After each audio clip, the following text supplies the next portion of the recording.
One good way to feel like a loser? Join a gym. The regulars are in great shape. They make every exercise look super easy, and they all know each other. So when you walk through the door, it's like being in high school again. They're all clicky together, and you're off by yourself. Is it any surprise that I stopped going to the gym? Growing up, my dad had a gym in our home. So to this day, my dad works out very regularly. I know working out is good for your health. But I want to contrast that with my mom, who never touched my dad's gym, and yet was still stronger than me when I was in my 20s and 30s. My mom being stronger than me actually is what pushed me to join the gym because, well, I mean, it just seems weird that your mom can pick up things that you can't. I'm not going to lie though, I also had a few pounds that I wanted to lose. So even though I was at a normal weight, vanity, wanted to be a little thinner. Now, I could have worked out at home, but my dad's gym was all free weights, and that's really harder to do. So I went to the gym because at the gym there were machines, and of course they help you to keep the good form.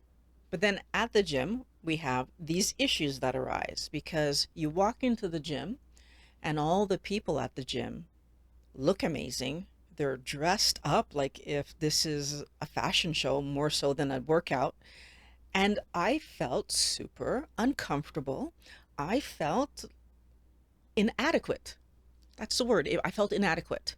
We're adding to this that I was working out because I felt weak. I was working out because I wanted to lose weight, but I didn't like working out. I've never liked working out. So it wasn't fun for me to be at the gym and do what I was doing. Top that off with the fact that the gym that I joined, super expensive.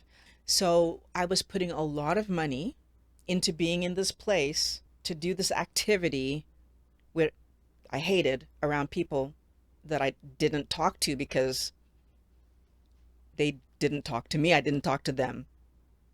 And it was super lonely and super uncomfortable. This means that I had an on again, off again relationship with the gym. I would spend all of this money. I would go sometimes, be insulted somehow or other, stop going. I didn't get the results at the gym that I was looking to get. The other problem was that I would often find that when I was going to the gym, I would gain weight. Funny enough, I thought I was gaining weight because I was eating more, because of course you go to the gym, you work out, you're hungrier. And that might have been a bit of the problem. But I also didn't understand at that point in time that muscle weighed more per square inch than fat did. So every time I would gain weight, I would think this isn't working and I would stop going, not really paying attention to the fact that my clothes might have been fitting differently. I wasn't even checking that. I just saw the number on the scale and said, this isn't working. When I didn't get the results I was looking for, I would end up self-soothing with food. So even though I was at a normal weight, it's still, looking back on it, I realized that that was absolutely the wrong thing to do. That, well, I'm buying chocolate bars again, or I'm eating pizza again, or like, because when I went to the gym, I would try to eat better. And so some of those things would fall away. And then as soon as I saw the scale rising, I'm back to eating the wrong things. Eventually, I really quit the gym. So I didn't just stop going for a few weeks or months. I stopped going. And that was a mistake because I quit without a plan. I was in university at the time when I stopped going to the gym, and I was going to school, studying a bunch, going home. And then my weight started to rise a little bit. It's funny how I was able to stay in the normal weight range still, but the other problem that I was living was that my joints really started to hurt. And eventually, I was so bored with my routine of just going to work and going home and going to work and going home that even though my joints were killing me, I decided to join a badminton club. It doesn't make any sense, I know, but that's what I did. That changed my life. It kind of reminded me of high school, because when I first got there, like, I didn't know anybody. Everybody knew everybody. So again, I was in that clique situation. But the difference was, because we were all there to play badminton, I ended up playing with people I didn't know. I ended up making new friends, first of all. So that was great. But then we actually ended up like really becoming friends and hanging out together and doing things together. So 3 times a week, I was playing badminton. So for 2 hours a shot, I was getting a lot of exercise.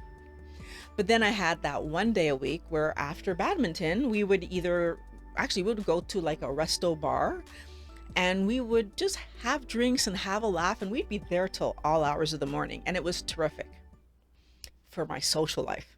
I don't know if it was so great for my actual health, because was drinking after working out really the best thing for me to do? Okay, I was young. I did love the social aspect, which was pretty cool.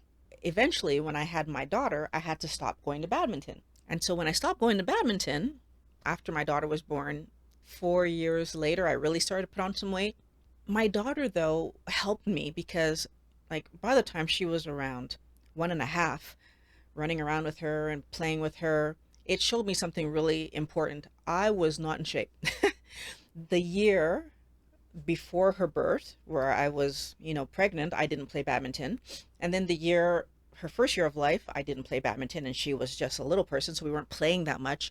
And then by the time she was like 1.5, 2, and we really are able to play, and I'm like, she's fast and I have to chase her and all that stuff happens. Wow. I was so out of shape. And I saw it, like it was obvious, like I'm huffing and puffing, chasing a 2-year-old. And it put it in my face again, how important exercise is to good health.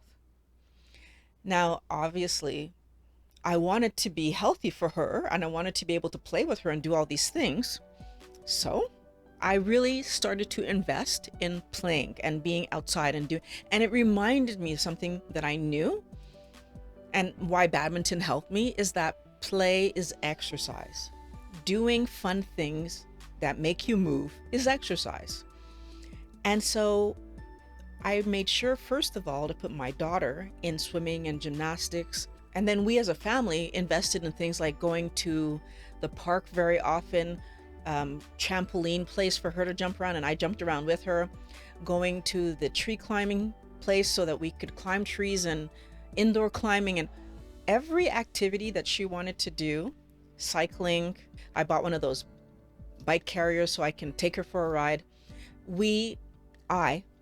I invested in doing strenuous activities with my daughter to help myself get back into shape. And I was able to go from horribly out of shape to just out of shape.